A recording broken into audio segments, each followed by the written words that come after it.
Olá, meu nome é Larissa Mateus, aqui comigo está Rafael Silva e bem-vindos a mais um episódio de Diversidade na Tela.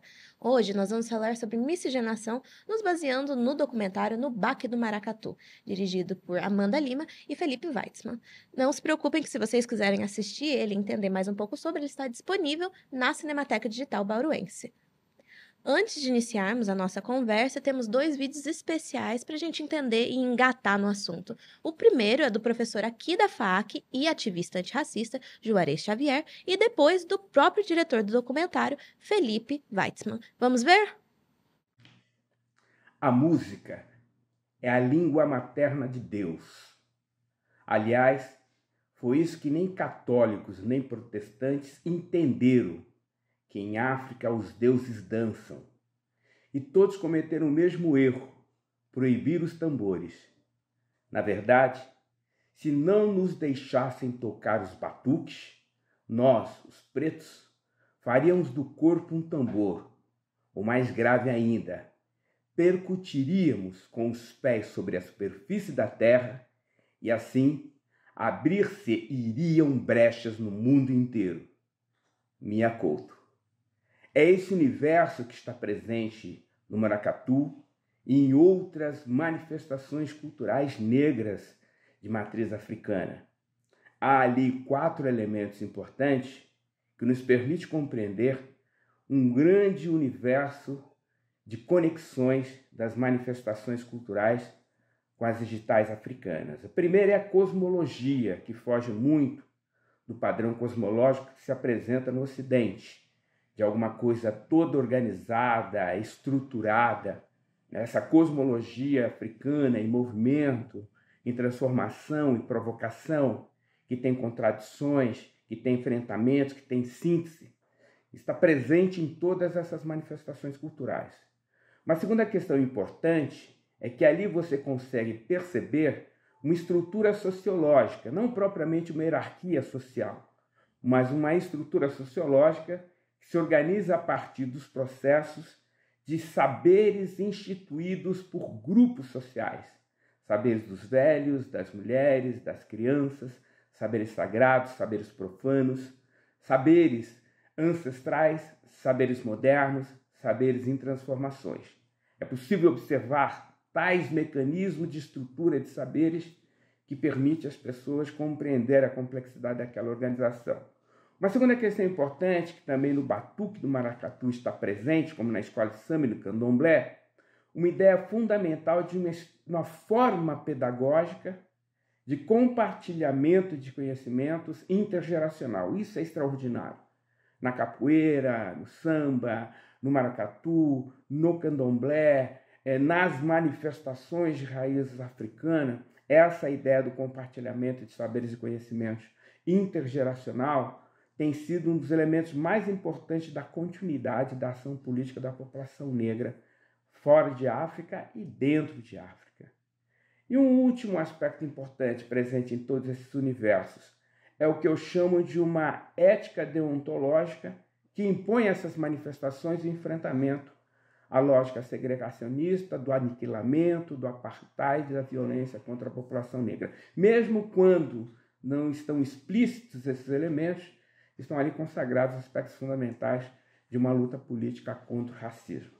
Portanto, esse documentário traz elementos fundamentais para que a gente possa compreender a magnitude, a complexidade dos processos organizativos das populações negras no Brasil e no mundo. É um fragmento inteligente, é um fragmento filosófico, é um fragmento organizativo, é um fragmento ancestral presente em várias dessas manifestações negras. A ideia dos elementos africanos estão ali presentes. Não é possível não se observar características fundamentais dessa macrovisão cosmológica africana, os diversos processos de manifestações culturais de caráter popular que se encontram em um determinado caldeirão, como se fosse uma grande feijoada cultural, com elementos que estão ali dissolvidos, com elementos que estão ali reinventados, com elementos novos que surgiram desse processo e com elementos originários das tradições africanas, característica também comuns de outras manifestações. É possível observar isso do Batuque do Maracatu. Uma terceira questão que eu acho importante nesse processo são as formas de organizações. Elas são muito diferentes, mas muito iguais. Na pesquisa que eu fiz sobre as matrizes africanas próximo ao universo Urubá, Brasil, Cuba e Nigéria, é possível chegar à conclusão que tudo é igual, sendo tudo diferente. E por último, acho que é um protocolo importante, que me parece fundamental, que pode não estar explícito, mas está no documentário. Essa ideia de recuperar a compreensão da humanidade dos povos negros destruídas pela escravização e pelo racismo. É desinterditar a interdição do reconhecimento da universidade da população negra. Portanto, é um documentário que faz parte de um grande processo de organização política social dos negros fora de África e em África, procurando restaurar aquilo que é fundamental, que foi legado pela ancestralidade africana para o mundo. Recuperar a magnitude da humanidade dos povos africanos destruídas com a brutalidade da escravização e do racismo. É uma marcha, é uma tarefa, é uma função, é um batuque. No Baque do Maracatu é um documentário em curta-metragem sobre o Maracatu Nação, ou Maracatu de Baque Virado, que é uma manifestação de cultura popular pernambucana. O filme ele foi roteirizado e dirigido pela Amanda Lima, a Mandy, minha dupla nesse e vários outros trabalhos, e por mim, né, com uma produção que aconteceu entre 2014 e 2015 como trabalho de conclusão de curso de jornalismo aí da Unesp. Né? A gente escolheu esse tema porque a gente tem uma afinidade muito grande com a cultura popular brasileira. Mas, se eu não me engano, a escolha específica do Maracatu Nação foi um caminho que a Mandy sugeriu. Né? Ela tem raízes em Pernambuco, ela tem família lá, e ela trouxe esse tema pensando em investigar a cultura negra e a sua diáspora no Brasil e no mundo. Né? A gente teve orientação, na época, do professor Cláudio Bertoli, que incentivou muito a pegada antropológica nessa investigação jornalística. Então, a gente fez uma vasta pesquisa bibliográfica e a gente foi viver a realidade do maracatu. Então, a gente viajou pelo Brasil, a gente foi acompanhar alguns grupos de maracatu aqui no estado de São Paulo, em Ribeirão Preto, aqui em São Paulo mesmo, né? Eu estou hoje em São Paulo, a gente veio para São Paulo para acompanhar um grupo daqui, a gente viajou para Recife e lá a gente teve, de fato, com os fazedores de cultura, com os brincantes, com os mestres, com as rainhas, a gente visitou as nações de maracatu, a gente mergulhou nesse universo de verdade que é muito rico, ficamos lá um mês, né, acompanhando, visitando essas nações de maracatu. Para contar um pouquinho do Maracatu Nação, é uma manifestação cultural essencialmente negra que necessariamente precisa estar associada a um terreiro de candomblé, né, um ilê, e necessariamente no território de Recife, com exceção do Maracatu Leão Coroado, esse sim nasceu em Olinda, mas todas as escolas de maracatu que competem são da cidade de Recife, né, as que estão hoje no Carnaval pernambucano. Para se ter uma ideia, essa manifestação ela tem origem no século XVI, quando os negros escravizados faziam seus desfiles de coroação dos reis africanos, né, dos reis de Angola, reis do Congo. Eles tocavam seus atabaques, eles homenageavam seus orixás, mas eles faziam isso com uma cara, né, com uma roupagem de cortejo real europeu. Então as rainhas usavam vestidos de rainhas europeias, né, você tinha membros da corte ali que usavam, né, roupas de membros de uma corte europeia.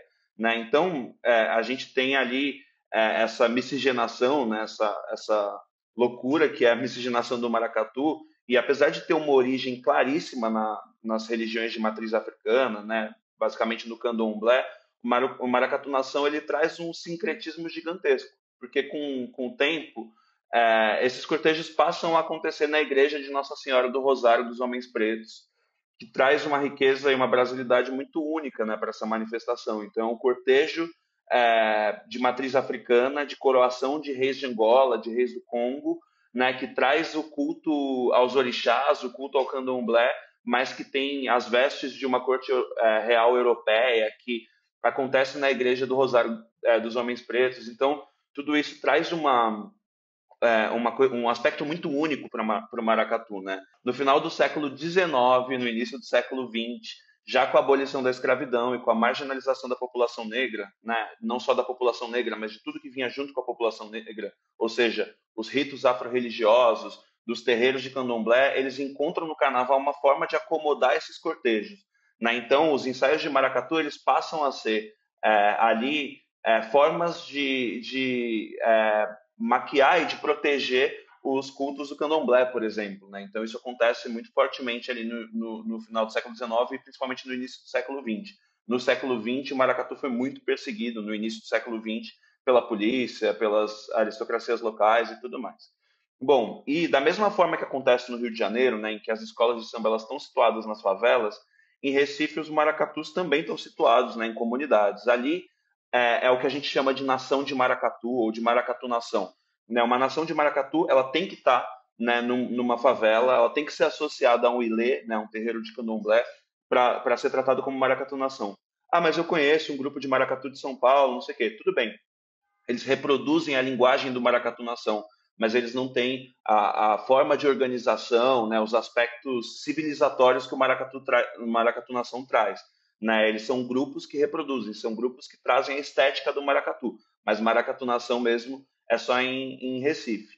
Então, a nossa ideia com o documentário era mostrar um pouco dessa história, dessa manifestação cultural, que tem uma riqueza gigantesca, né? Uma riqueza que traz muito para a cultura popular de Recife, do Brasil, para o Carnaval de Pernambuco, que atrai turistas, que atrai atenção, que atrai dinheiro, né? Os maracatus hoje eles apadrinham grupos no Brasil e no mundo inteiro, né? Então eles estão resistindo com uma linguagem de praticamente 500 anos que se transformou ao longo do tempo, mas que tem uma origem no século XVI, né? E eles estão praticamente invisíveis aos olhos do Estado, né? Então a gente quis mostrar no documentário No Baque do Maracatu como esses fazedores de cultura popular transformam e influenciam suas comunidades, acolhem jovens e crianças, mantêm essa cultura oral secular, né? Porque a cultura negra no Brasil, a cultura do candomblé, a cultura do maracatu é oral. Né? Então, eles preservam uma cultura oral secular, eles resistem nesse território e eles não são devidamente reconhecidos por isso. Então, a ideia no filme No Baque do Maracatu era contar um pouquinho dessa história. Né? A gente ficou bastante feliz com o resultado. E espero que vocês tenham gostado. E é isso aí, gente. Muito obrigado pelo convite. E que bom que vocês estão revisitando esse trabalho que foi feito já faz quase 10 anos aí na Unesp. Valeu. Para o bate-papo aqui com a gente estão duas figuras ilustres. Primeiramente, o artista plástico e fundador do Etoilu, José de Bara, e também o professor Jesus, do Centro Cultural Vera Cruz. Muito prazer, gente. Muito obrigada por terem vindo aqui para ter essa conversa com a gente. Sejam muito bem-vindos. E eu queria começar a nossa conversa pedindo para que vocês se apresentassem, contassem um pouco da história de vocês e falassem do que vocês têm de conexão com o tema de miscigenação. Bom dia a todos, boa tarde. Meu nome é professor Jesus de Capoeira. Eu sou formado em eletrônica, sou supervisor de ROV de embarcações. A participação da capoeira, das vertentes de matriz africana, ela é muito importante para mim e não no segmento da minha vida. Então, eu larguei um pouco a minha profissão da base da parte de eletrônica para viver e participar mais das culturas de matriz africana. Muito bem. Primeiro, Adupê, gratidão, uma palavra iorubá. Eu sou uma pessoa que segue as religiões de matrizes africanas, eu sou iorubá, e eu estudei e procuro sempre aprender e ensinar o iorubá, os costumes dos povos ancestrais escravizados africanos no Brasil. Eu montei o grupo Etoilu, o Etoilu, Tambores para Louvar os Grandes, é o único grupo que mulheres tocam e cantam, pois há uma proibição em alguns lugares de mulheres tocarem tambores, então o Etô vem quebrando isso, e eu ensino o idioma, conto todos os dias Itã, que são lendas africanas dos orixás, e eu, Mestre Jesus, fazemos parte da comunidade, do Conselho Municipal da Comunidade Negra de Bauru, e temos 2 projetos, Vera Cruz e Alafiá, pelas escolas, bibliotecas e ruas. Passamos capoeira, música, dança, ritmo, e temos o Exu nas escolas, para quebrar esse preconceito, essa intolerância religiosa. Que bacana, José, Jesus, muito obrigada por vocês comparecerem aqui. Gostaria de abrir com uma pergunta, né? Gostaria que vocês me contassem um pouco das atividades do conselho, como que é o dia a dia, o que vocês fazem, quais os cargos de vocês. Eu sou secretário executivo, que seria quase o vice-presidente. Isso. Eu sou só suplente da comunidade negra. Agimos em novos projetos, tentando levar a diversidade. Hoje nós temos muito preconceito na questão racial, entre a questão do branco e o preto estar junto num projeto. Nós fizemos essa união para que as pessoas vejam isso, que o Brasil é um caldeirão, que nós estamos misturados e fazemos a nossa parte para acabar com esse preconceito. A comunidade negra desempenha um papel de inclusão, sabendo que a palavra negro foi usado inicialmente no Brasil para classificar os povos originários escravizados. Eram os negros da terra. Quando a escravização indígena não funcionou, por uma bula papal, trouxeram os negros da Guiné, os africanos. Os primeiros entrados, alguns dizem que foi em 1539 ou 42. O professor Eduardo da Fonseca atesta que foi em 1559. 120 cabeças do Congo. Então, a palavra negro já era diminutivo de raça. Eu sou negro, pois eu sou miscigenado. Meu pai é negro, minha mãe é branca. E eu costumo brincar que o tom de pele é o que menos define uma pessoa negra. Está nos traços, na genética, nos costumes, na identidade cultural, religiosa e o jeito de ver a vida. Então, do Mestre Jesus, aliás, do retinto, que é um tom acima do Mestre Jesus, até uma pessoa mestiça ou parda como eu, todos somos negros. Bacana. Vocês poderiam contar um pouco da jornada de vocês com os ritmos africanos, né? O senhor com a capoeira. Qual foi o primeiro contato que vocês tiveram? E contar um pouco, né, da jornada. Isso, na capoeira, como eu sou oriundo, a minha capoeira é oriunda do Rio de Janeiro, então, no Rio de Janeiro, a questão é o perigo que está dentro das comunidades do Rio de Janeiro, né? Então, a gente não tem, de certa forma, na minha época, não tinha assim, muita escolha. A gente tinha que escolher, às vezes, no tráfico, às vezes no roubo. Então, o esporte, não só a capoeira, eu valorizo a capoeira por ela me colocar como uma identidade. Eu vivo a capoeira como se fosse parte de mim. Então, quando eu descobri a capoeira, mais ou menos aos 17, 16 anos de idade, enquanto eu vivia dentro das periferias do Rio de Janeiro, o intuito era fazer com que eu tivesse uma resistência maior física, porque dentro das comunidades de Janeiro você tem que ser forte. Tem que ser forte fisicamente para você driblar certas coisas que vêm acontecendo dentro do Rio. Então, minha trajetória na capoeira foi por causa disso. Mas de lá eu vim conhecer realmente o que é o mundo da capoeira. Que não é só simplesmente uma luta, mas sim uma forma de viver. Uma forma que você consegue, tanto espiritualmente, para você ter uma liberdade mental, onde você tem diversidade de opiniões e que não torne a sua opinião a verdadeira. Então, a capoeira basicamente, para mim, é isso. Aí a capoeira me mostrou outras vertentes, tanto a dança, o batuque. Então, quando eu falo, hoje eu tenho minha profissão, mas eu estou naquela profissão. Eu sou capoeirista, é diferente de estar e ser. Então, ela me levou a outros mundos, né? Ela me deu a oportunidade de estar vivendo outras coisas. É quando eu parti para conhecer outras pessoas na parte intelectual, porque a capoeira te dá essa oportunidade de você estar com o mais pobre como estar com o mais rico. Ela faz essa mistura. Eu vim descobrir, às vezes, aqui em Bauru, infelizmente eu tenho que falar de Bauru, dessa diversidade, porque aqui eu acho que é muito forte esse preconceito, o racismo, esse racismo estrutural, que acaba, que eu acho que degride um pouco o nome de Bauru, a questão que dentro da própria capoeira você se sente dentro de um certo preconceito. Enquanto no Rio de Janeiro a gente tem mais essa liberdade de estar e olhar para um para o outro e não ver cor, sabe?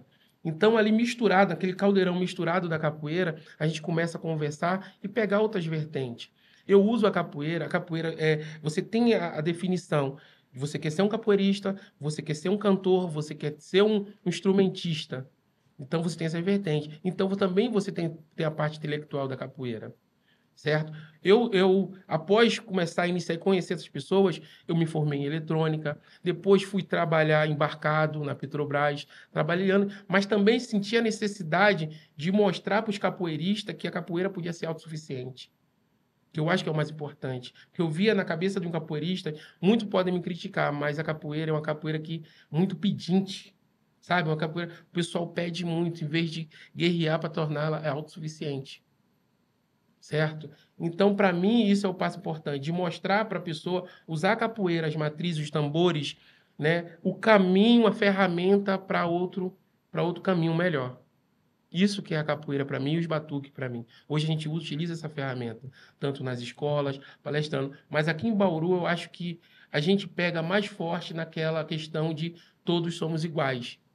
Eu ando com o Pai Bara para mostrar que eu aprendo às vezes mais sobre mim, negro, com ele, com que as pessoas dizem que ele é branco.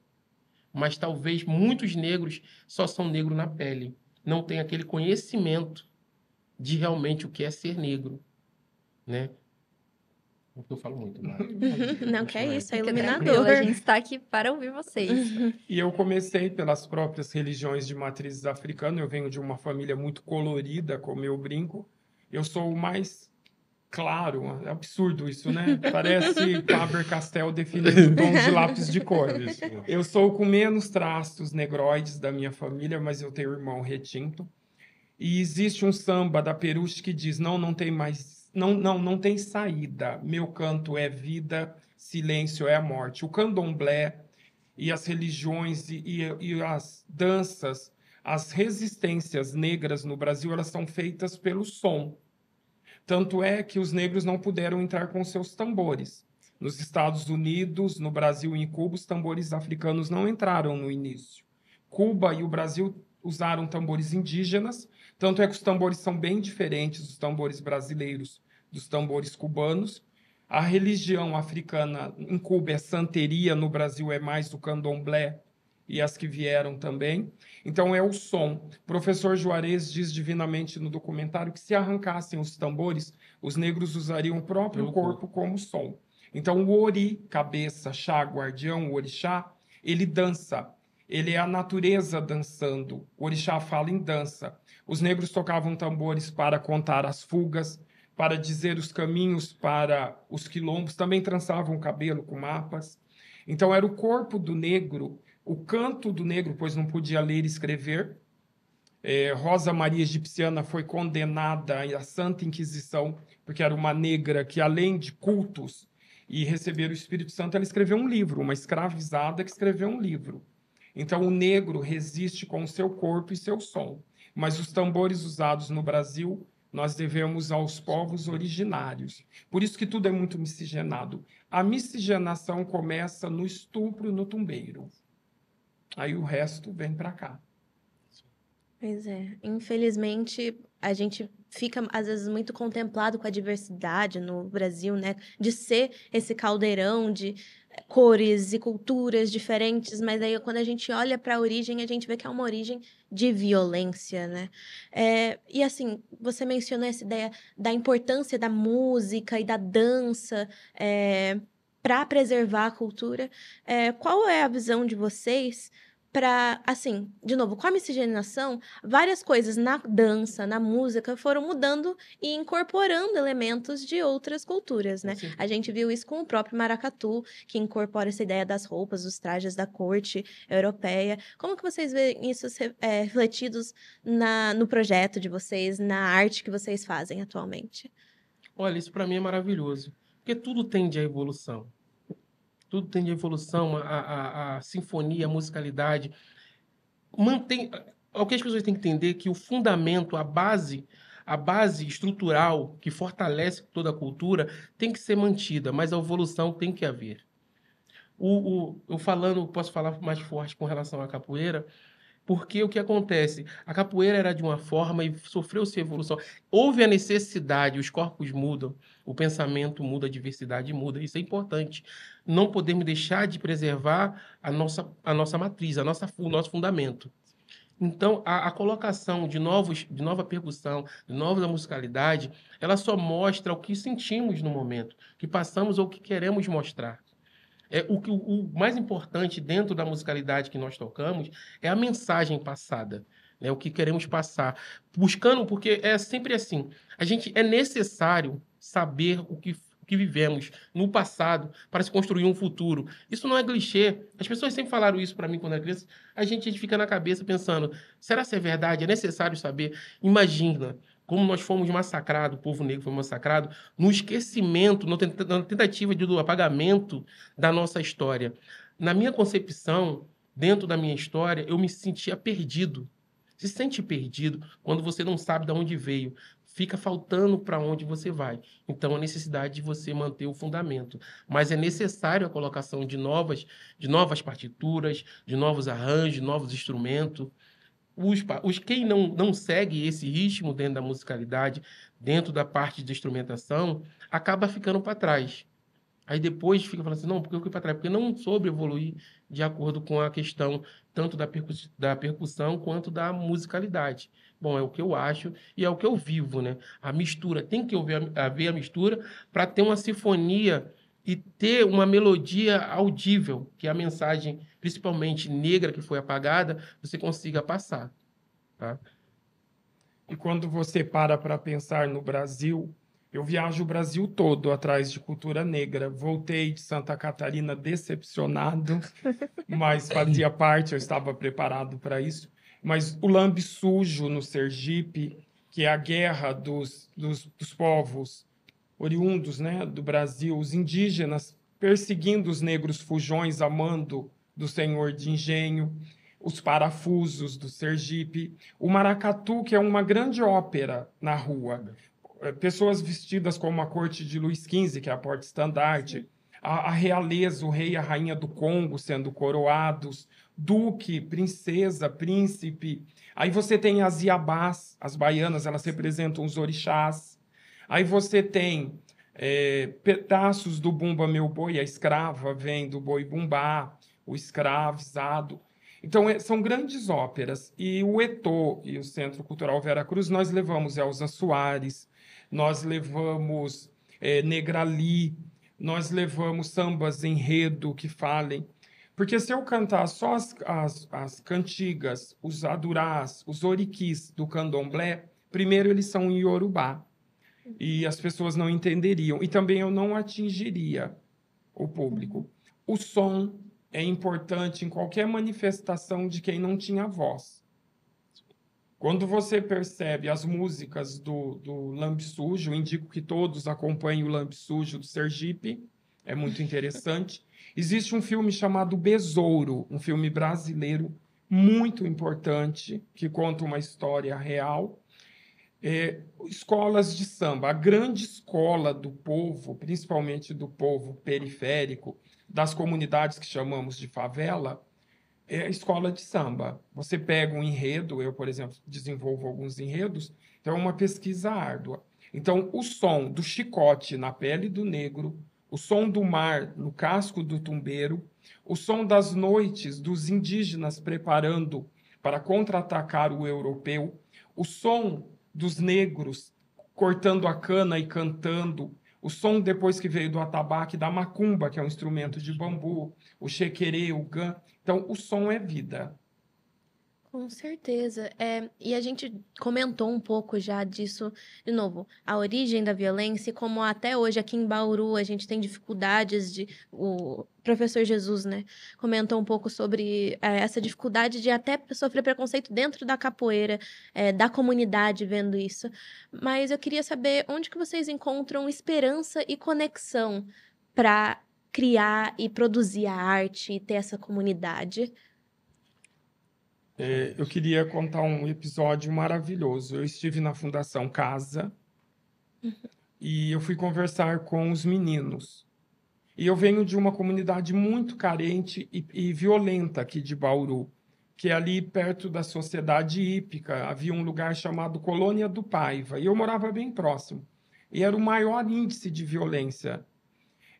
A gente, criança, é muito vulnerável. E foram as religiões de matriz africana que me ensinaram que eu compartilho. Motumbá, eu germino quando lhe favoreço. E quando eu contei as histórias dos orixás, os meninos se encantaram. Então, a nossa esperança vem das crianças. Toda criança devia Devia gingar, toda criança Devia aprender. Então, quando a gente vai para as bibliotecas ramais, para os bairros mais periféricos, onde a cultura geralmente não atinge, e são as crianças a nossa grande esperança. Mas enfrentamos intolerância religiosa porque tem o tambor. Ou, quando alguém coloca numa postagem nossa, mulheres brancas tocando tambores, Exu vai se vingar. Exu é o orixá do movimento, da comunicação. Vocês que são comunicadores, Elegbara Exu é o mensageiro nu dos orixás. Ele não é o demônio, ele é humano. Ele não castiga, ele não é justiceiro. Exu dança, porque o eterno Deus Mu dança na filosofia iorubá.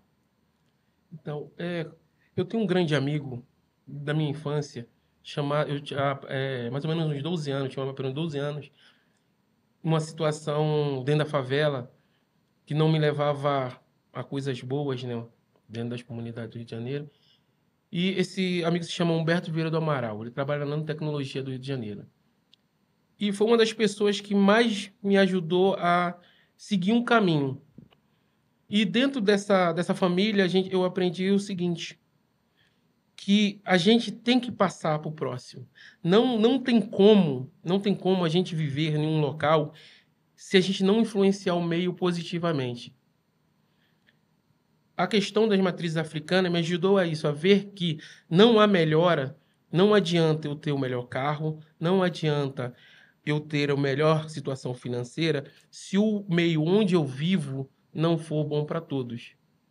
Então, infelizmente, a gente está vivendo, pós-pandemia, vivendo numa situação que as pessoas estão muito dispensas, tanto para tecnologia. Eu sou formado em tecnologia, não tenho nada contra a tecnologia, mas vejo que se não for muito bem usada, utilizada, é maléfica. Então, nós precisamos movimentar mais. Chegou numa certa idade, eu como professor de capoeira, depois dos 15, 16 anos, a gente não consegue muito modificar a cabeça dos adolescentes. Então, é necessário que a gente trabalhe a cabeça melhor das crianças, menor que 12 anos, para que elas tenham mais opções. Nós sofremos muito a questão religiosa aqui em Bauru. É muito forte, principalmente na questão da questão evangélica, dos evangélicos, né? Então, o que me motiva é você dar opção. As pessoas precisam de opção, mas também da vontade dela, dá vontade para ela correr atrás. Não só dá. Eu acho, vou ser muito batido aqui depois de falar isso. Eu acho que Bauru tem muito assistencialismo. Eu sou totalmente contra muito assistencialismo, desde que não venha com cobrança. Então, é necessário que a gente consiga trabalhar essa mensagem que a gente faz dentro do nosso batuque, nas nossas palestras, nossos espaços que nós temos para estar falando a respeito, que é necessário você aprender. Igual a capoeira, a gente aprende, evolui dentro da capoeira, evolui passo a passo dentro das matrizes africanas. Na vida é a mesma coisa. A gente tem que evoluir. Então, é necessário que a informação chegue. Então, isso me motiva. Não dá para ficar parado. Porque, olha, todo ser humano tem algo a ensinar. Por mais que ele ache que não tenha, ele tem algo a ensinar. Então, se ele passar isso, precisa mais movimentação, sair da cadeira e passar a ensinar. Passar o seu conhecimento. Conhecimento guardado é lixo, gente. A gente tem que começar a passar esse conhecimento um para o outro. E quando eu olho para fora, eu moro na periferia, daqui de Bauru, na Pousada 2, e eu vejo que as pessoas se trancam muito dentro de casa e não passam essa informação um para o outro, não faz. É uma maldade, sabe? É uma maldade você não passar um pouco do conhecimento que você tenha para outra pessoa, para ver o crescimento, para ela aproveitar esse crescimento. Então, a gente não consegue ficar parado. Essa é a nossa luta.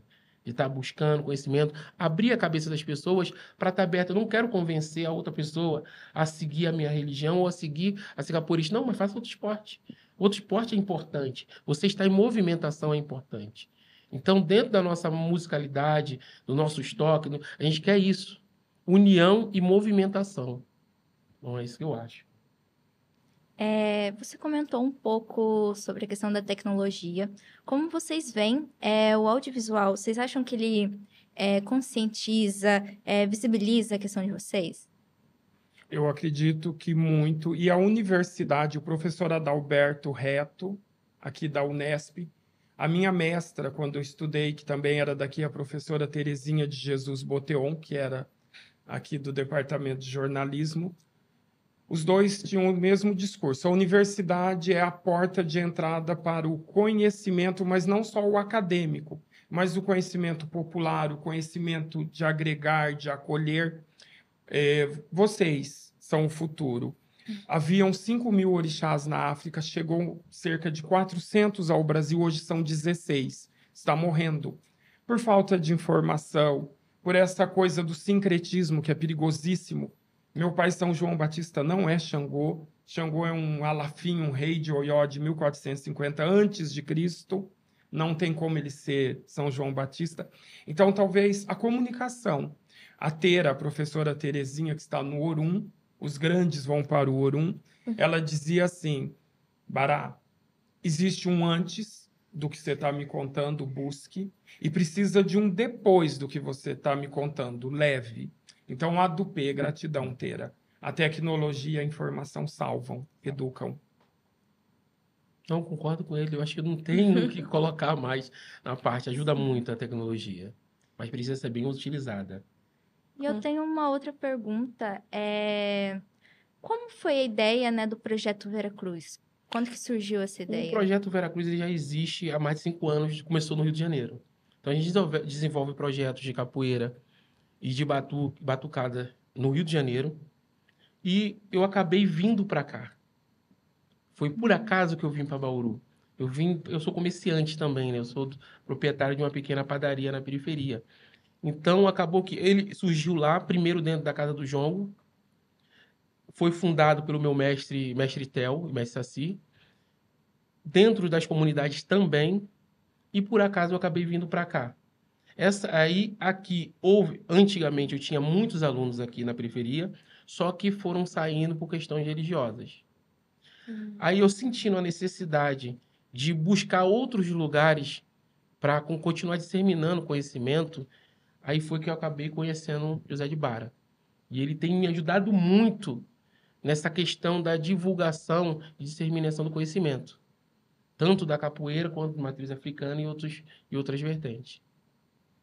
Mestre Jesus é músico, capoeirista, ensina dança, e Bauru ganhou muito com a vinda dele, claro. Com toda certeza. Vocês falaram da violência da miscigenação.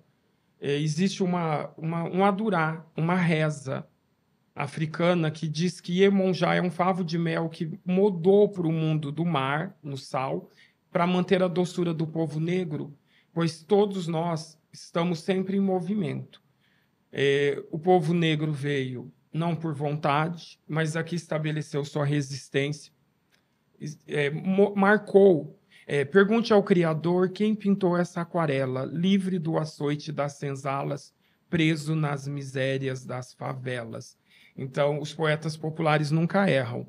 Então, o Mestre Jesus é migrado do Rio, meus ancestrais migraram também de África e de outros lugares. Então, é muito importante que movimentos assim atinjam os que podem levar a informação.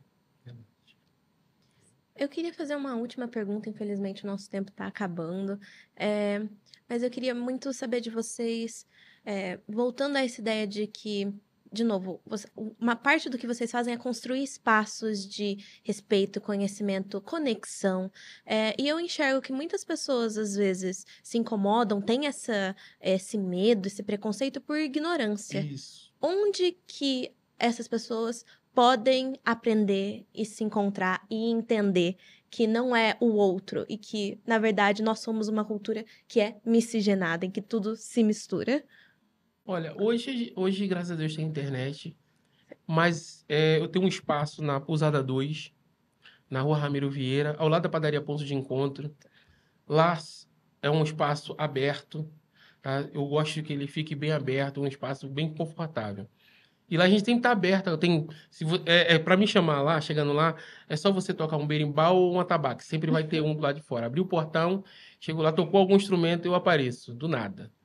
Então, o que eu falo para as pessoas é: busquem o conhecimento. Não faça aquele preconceito de julgar antes de conhecer. Infelizmente, eu tenho escutado muito uma frase que as pessoas pensam que estão elogiando, mas não estão elogiando. Que é: ele é gente boa, é preto, mas é gente boa. Que horror. É horrível quando a gente escuta isso, cara. É preto, mas é gente boa. Eu conheço só preto bem, brancos bons, pretos bons, amarelos bons, índios bons. Então, o espaço a gente tem na internet, temos o nosso espaço físico na Pousada 2, estamos tentando buscar outros espaços para dar aula, estamos agora dentro das bibliotecas para estar levando a informação. Não quiser ir até lá, manda uma mensagem no Instagram, tanto do Jorge Bara quanto no Instagram, que é o Herb Moreno, o Herb Jesus, e a gente vai. A informação tem que estar onde a gente necessita, a gente precisa, né, mestre? Também nós temos uma parceria, até a do P. Gratidão para Vanessa Garcia, que é diretora das bibliotecas. Podem também procurar na biblioteca a Vanessa ou a Cris. São meninas que lutam muito pela cultura em geral. Então, a biblioteca também é um bom ponto. No Instagram. E aqui na Unesp tem o NUP, com a professora Priscila Leonel, que é um ponto muito importante, a do P a ela também. E, por favor, não existem demônios nas religiões de matrizes africanas. Os orixás são natureza. Os orixás são água, vento, tempestade, fogo. Os orixás, eles se manifestam da forma mais leve possível, eles só dançam. Eles derramam axé, que é força imaterial. Então, todos procurem se informar e, como disse o sambista, tire o preconceito do caminho, estou passando com a minha fé. Jesus, José, nós gostaríamos de agradecer muito a presença de vocês, por disponibilizarem o seu tempo. E, pessoal, quem chegou até o final, não esquece de deixar o like, de comentar o que você achou do videocast, se vocês têm sugestões de novos temas que a gente pode estar abordando aqui. E eu agradeço muito. Até o próximo episódio. Tchau, tchau. E não esqueçam de acessar a Cinemateca Digital Bauruense para acompanhar a obra no Baque do Maracatu e também outras obras que estão disponíveis lá. Tchau, tchau. Tchau. Quando houve uma posse aqui, foi empossada aqui uma delegada do Ministério da Cultura, e Gilberto Gil era o ministro da Cultura na época, então ele veio. Aí chamaram a gente para, o menino que era de produção, que ele trabalhava com ele, não, a gente vai fazer uma referência lá, Gilberto Gil e tal, a gente quer uns 10 batuqueiros, só batuqueiro mesmo. Aí nós fomos tocar na cidade. Então, quando a gente estava tocando, aí lá subiu um cidadão bem velho, estivador, que foi lá naqueles armazéns ali do município antigo. Aí lá se viu um velho, até com sacolinha nas costas. Aí parou e disse: "Isso é Leão Coroado, né?" Eu digo: "É, isso eu vi lá de baixo, vim ver se era, porque eu fui batuqueiro daí."